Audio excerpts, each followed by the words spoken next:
And I learned that you do have to be wise because there's people counting on you, and that we can make one bad decision that could change the trajectory of our lives.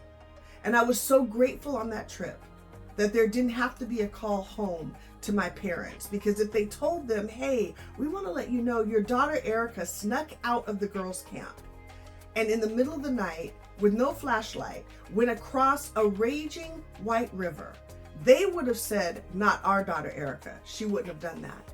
But I did.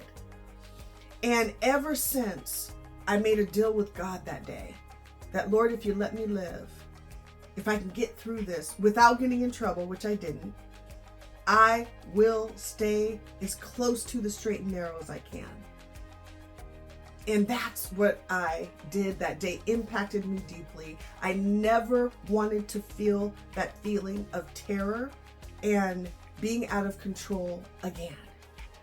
And that may be very well be why I never, experimented with drugs really heavily, because that feeling of being out of control or having my mind not owned by my own self does not work for me.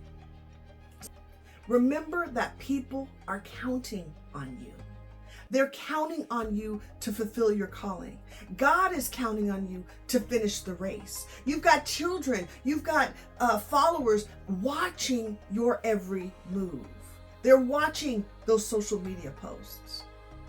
I encourage you to think about, who are you and what are your boundaries? What boundaries are you not going to cross? Because I learned not to cross some boundaries that day. But I also learned that when you cry out and make deals with God, that promise that if He gets you through, that we have to fulfill our end of the agreement.